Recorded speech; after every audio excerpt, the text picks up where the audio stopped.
YSR Congress party అధ్యక్షులు Shri YS Jaganmohan Reddy గారి పిలుపు మేరకు జిల్లా అధ్యక్షులు దర్శి శాసనసభ్యులు శ్రీ బూచేపల్లి శివప్రసాద్ రెడ్డి గారి ఆదేశానుసారం కూటమి ప్రభుత్వం రైతులను మోసం చేస్తూ సరైన సమయంలో యూరియా సరఫరా చేయకుండా రైతులను ఇబ్బందులకు గురి చేస్తున్న తరుణంలో వైఎస్ఆర్ కాంగ్రెస్ పార్టీ నియోజకవర్గ ఇన్ఛార్జ్ చుండూరి రవిబాబు ఆధ్వర్యంలో ఎరువుల బ్లాక్ మార్కెట్ పై అన్నదాత పోరు రైతన్నలకు అండగా ఈరోజు ఒంగోలులోని డాక్టర్ బిఆర్ అంబేద్కర్ భవనం నుండి ఆర్డీఓ కార్యాలయం వరకు శాంతియుతంగా ర్యాలీగా వెళ్లి ఆర్డీఓ గారికి వినతి పత్రాన్ని అందించారు.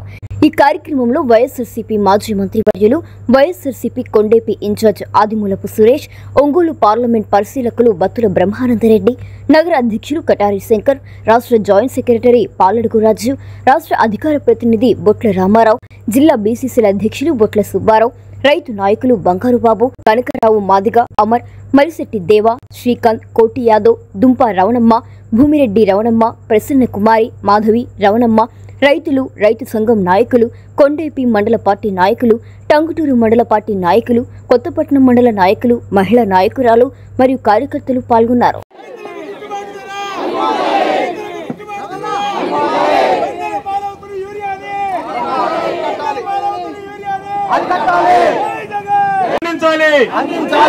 రైతులకు యూరియా కాంప్లెక్స్ ఎరువులను త్వరగా అందించాలి. రైతులకు యూరియా కాంప్లెక్స్ ఎరువులు వెంటనే జగనన్న.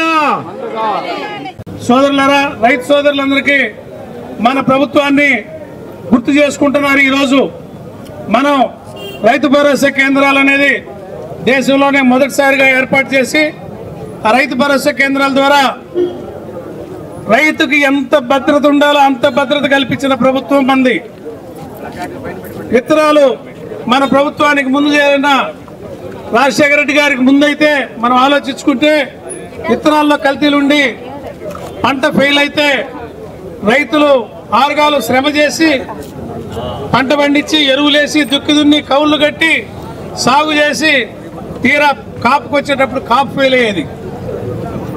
అంటే రైతులు ఏ విధంగా మార్కెట్ మోసం చేస్తుందో మనం అర్థం చేసుకోవాలి. రాజశేఖర రెడ్డి గారు అర్థం చేసుకొని విత్తనాల కంపెనీల మీద కేసులు పెట్టి విత్తన చట్టం ఒకటి తీసుకొచ్చి అక్కడి నుంచి భద్రత మొదలుపెట్టాడు.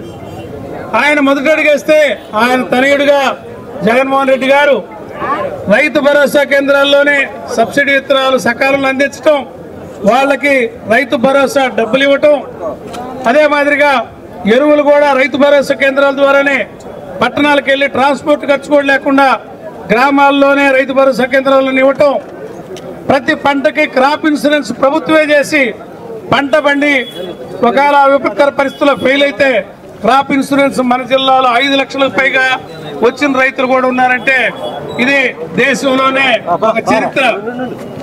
మరి ఈ చంద్రబాబు ప్రభుత్వం అలా లక్ష్మణ గిట్టుబాటు ధర రాలేదయ్యా, పంట పండిందంటే గుడ్డి నిద్రపోతుంది, రైతులు హేళన చేస్తారు, ఎక్కువ ఎవరు పండించుకున్నారంటారు. రైతు వ్యవసాయ దేశంలో, వ్యవసాయ రాష్ట్రంలో వ్యవసాయంగా మనకున్న ఏం ఆధారం?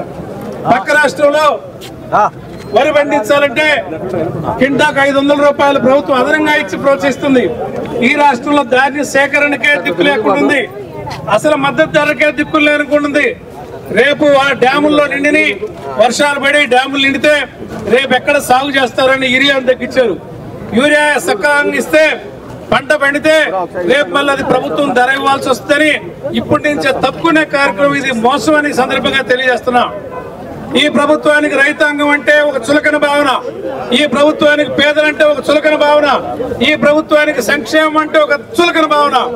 అందుకే వీళ్ళు కార్పొరేట్లకే పెద్ద పేటేస్తూ రైతులకు నోళ్లు కొట్టి రైతుల భూములు కూడా అబద్ధం చెప్పి కార్పొరేట్లకు దారాదత్తం చేయడం కోసం ముందుంటారు. బ్రోకరేజ్ చేయడానికి వాళ్ళకి అడ్డగట్టి వాళ్ళకి ఇప్పించి వాళ్ళ దగ్గర లంచాలు తీసుకునే ఆసక్తి రైతులను కాపాడటంలో లేదని సందర్భంగా మనం గుర్తించాలి. యూరియా సబ్సిడీ మీద వచ్చే యూరియా ఇవాళ 2 రెట్లు ఎక్కువగా మార్కెట్ లో అమ్ముడుపోతుంది.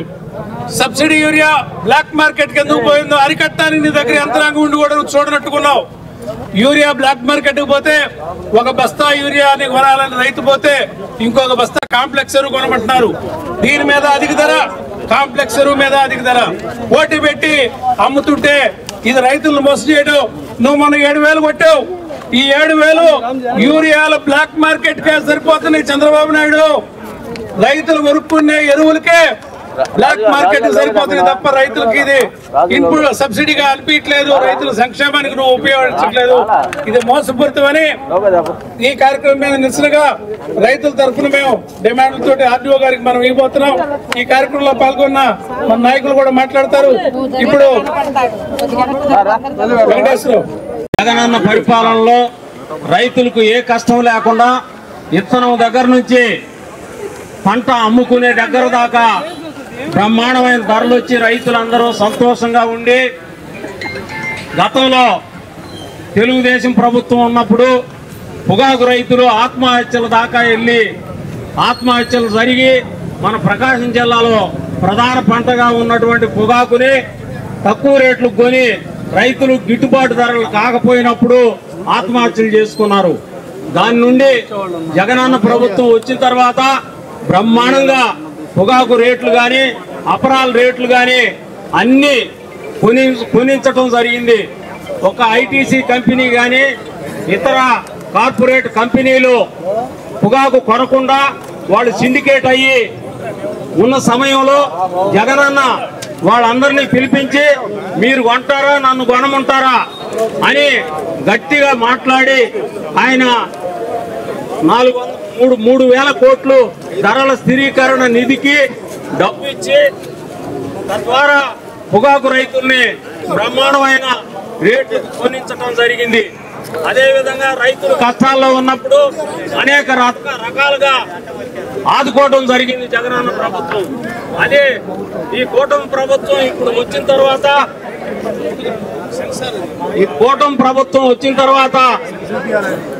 జరుగుతున్న మోసాలు, విత్తనాలు కల్తీ విత్తనాలు, పురుగు మందులు కల్తీ, ఎరువులు కల్తీ, ఆ కల్తీ ఎరువులైనా కూడా సక్రమంగా పంపిణీ చేయకుండా రైతాంగాన్ని ఇబ్బందులు పాలు చేస్తా ఉన్నారు. నాయకులందరూ కలిసి చేస్తున్నటువంటి ధర్నా నిరసన కార్యక్రమం, అట్లాగే ఆర్టీఓలకు వినతి పోతున్నాం. దీనికి ఒంగోలు నియోజకవర్గం, సంతనూతలపాడు నియోజకవర్గం, కొండేపి నియోజకవర్గం నుంచి ఇచ్చేసినటువంటి మన పెద్దలకు రైతు నాయకులకు మహిళలకు అందరికి కూడాను హృదయపూర్వక కృతజ్ఞతలు. మనకు తెలుసు చంద్రబాబు నాయుడు ఆయన యొక్క ఒక మాట మనం గుర్తు చేసుకోవాలి. వ్యవసాయం దండగా అనేటువంటి కొటేషన్ చెప్పినటువంటి వ్యక్తి. అట్లాగే ఉచిత విద్యుత్ ఇస్తున్నప్పుడు కూడా దాన్ని నిరసనగా దీని మీద విద్యుత్ తీగల మీద రాజశేఖర రెడ్డి గారు ఉచిత విద్యుత్ ప్రకటిస్తే దాన్ని ఎద్దేవా చేసి బట్టలు ఆరేసుకోవడానికి కూడా పనికి రాదని చెప్పినటువంటి విషయాన్ని గుర్తు చేసుకోవాలి. అయితే మన ప్రీతమ నాయకుడు వైఎస్ జగన్మోహన్ రెడ్డి గారు ఏదైతే తన తండ్రి మాజీ ముఖ్యమంత్రి జగన్మోహన్ రెడ్డి గారి ఆశయ సాధన కోసం రైతాంగాన్ని పటిష్టపరిస్తే ఉత్పత్తి సామర్థ్యం పెరిగి ప్రతి ఒక్క పేద వర్గాల్లో అయినటువంటి రైతులకు ధనం చేకూర్చాలి, కనీసం వాళ్ళ గ్రామాల్లో నిలువ నీడ లేకుండా ఉన్నటువంటి పరిస్థితిని క్రోడీకరించుకొని అనేక కార్యక్రమాలు, సంక్షేమ కార్యక్రమాలు చేపట్టారు. వీటన్నిటినీ కూడా తుంగలో తొక్కారు. రైతులకు రుణమాఫీ చేస్తానని అధికారంలోకి వచ్చి 2014-19 సంవత్సరంలో 5 విడతలుగా ఇస్తారని చెప్పి దాన్ని 1,50,000కి కుదించి 60,000 చివరిలో ఎగ్గొట్టినటువంటి ఈ పెద్ద మనిషి ఈ రోజు వ్యవసాయ శాఖ మంత్రిగా ఏమి తెలియనటువంటి కింజారు పచ్చెన్నాయుడు కేవలం వడ్డీ వ్యాపారం తెలుసు, దండాలు తెలుసు, అతనికి వ్యాపారం తెలుసు కానీ వ్యవసాయం తెలియదు. ఇప్పటికే ఈ రాష్ట్రంలో రైతులు పొగాకు, శనగ, మినుము ఇటువంటి అపరాలన్నిటికీ కూడా కనీసం మద్దతు గిట్టుబాటు ధర లేక వెలువెల్లాడుతూ అప్పుల పాలైనటువంటి సందర్భం ఒకటి ఉంటే ఈరోజు కృత్రిమ ఎరువుల కొరత సృష్టించారు. మనం చూస్తా ఉన్నాం. 5 సంవత్సరాల జగన్మోహన్ రెడ్డి గారి ప్రభుత్వంలో మన నాయకుడు చేసినటువంటి విధానం, వ్యవసాయ శాఖ మంత్రిని మనం ఎంత మంచిగా పెట్టుకొని మనం ముందుకు తీసుకెళ్లామనేది కూడా ఈ సందర్భంగా కన్నబాబు గారు కానీ వాళ్ళు చేసినటువంటి విధానం ఏ విధంగా ఉందో బేరీజు వేసుకోవాలి. ఈ రోజు అచ్చెన్నాయుడు చాలా దుర్మార్గంగా మాట్లాడుతున్నాడు. ఇక యూరియా కానీ కాంప్లెక్స్ ఎరువులు కానీ చూస్తే అన్నిటిని మార్కెట్ లో కొరత. యూరియా, డిఏపి అట్లాగే సల్ఫేట్ తప్ప మిగతా ఎరువులన్నిటిని కూడా రేట్లు పెంచినటువంటి కేంద్ర రాష్ట్ర ప్రభుత్వాల యొక్క వైఖరి నిరసిస్తూ ఈ యొక్క మార్కెట్ లో తెలుగుదేశం పార్టీ నాయకులు ముఖ్యంగా ప్రైవేటు ఏదైతే వ్యాపారస్తులు, ఫెర్టిలైజర్స్ వ్యాపారస్తులు ఉన్నారో వాళ్ళందరూ బెదిరించి వ్యవసాయ అధికారుల ద్వారా స్లిప్పులు తీసుకెళ్లి యూరియాను కాంప్లెక్స్ ఎరువులన్నింటిని కూడా బ్లాక్ మార్కెట్ తరలించి ప్రతి బస్తా కూడా 250 నుంచి 500 రూపాయలు బ్లాక్ మార్కెట్ లో విక్రయిస్తుంటే వాటిని రైతులు పట్టుకొని పోలీసులు అప్పగిస్తే లారీలు మరలా రాత్రికి విడుదల చేస్తున్నటువంటి దుష్ట సంస్కృతి ఉంది. ఏది ఏమైనా సరే ఈ రాష్ట్రంలో వ్యవసాయ శాఖ మంత్రి తన శాఖ పరిధిలో విఫలమయ్యాడనేటువంటిది అర్థమైంది. కాబట్టి ఈ సందర్భంగా ఖచ్చితంగా వ్యవసాయ శాఖ మంత్రి రాజీనామా చేసి ఈ రైతాంగానికి, యావత్ ఆంధ్రప్రదేశ్ రైతాంగానికి క్షమాపణ చెప్పాలని చెప్పి మన నాయకుడు జగన్మోహన్ రెడ్డి గారి కోరిక మేరకు, అట్లాగే మన పార్లమెంటరీ పార్టీ నాయకుడు వైవి సుబ్బారెడ్డి గారి యొక్క కోరిక మేరకు ప్రధానమంత్రి గారు నిన్న సాయంత్రమే 17,000 టన్నుల యొక్క యూరియాను 17,000 మెట్రిక్ టన్నుల యూరియాను రిలీజ్ చేసి కాకినాడ పోర్టు నుంచి దించేటటువంటి ప్రక్రియకు కూడా మన పార్టీ దోహదం చేసింది. మనం పోరాటం చేయడం వల్లే వీళ్ళు సూపర్ 6 లో కానీ మిగతా అరకొర కార్యక్రమాలు చేస్తారు తప్ప మన ఉద్యమం లేకపోతే ఏం జరగనేటువంటిది ప్రజలు గమనిస్తున్నారు. మన నాయకులందరూ కూడా అర్థం చేసుకుని ఈ విషయాన్ని ప్రజలకు చెప్పాలని మీ అందరి పేరు పేరున హృదయపూర్వక నమస్కారాలు తెలియజేస్తూ సెలవుస్తున్నాను. ఈరోజు రాష్ట్ర వ్యాప్తంగా రైతాంగ సమస్యల మీద,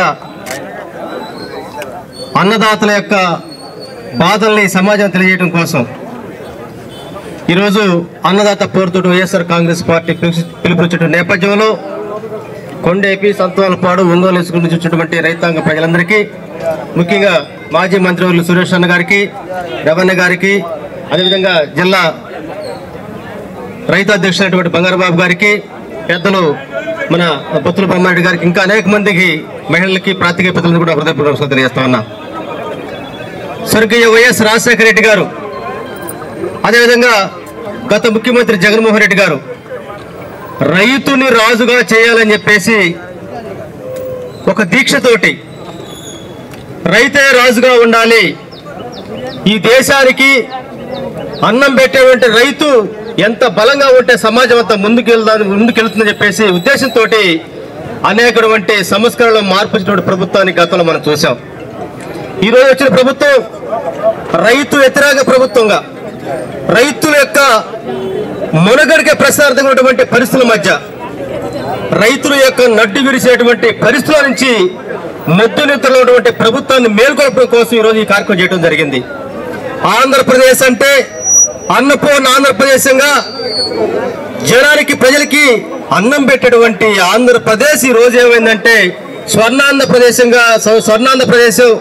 అదేవిధంగా అన్నపూర్ణ ఆంధ్రప్రదేశ్ తెలియదేమో కానీ ఆత్మహత్యలు చేసుకునేటువంటి ప్రదేశంగా, రైతులు ఆత్మహత్య చేసుకునే ప్రదేశం ఈరోజు ఉందంటే కేవలం చంద్రబాబు నాయుడికి రైతులంటే గిట్టదు. కాబట్టి గతంలో ముఖ్యమంత్రి ఉన్నప్పుడు అన్నాడు, ఏమని, వ్యవసాయం ఎందుకు దండగన్న పరిస్థితి మనం చూసాం.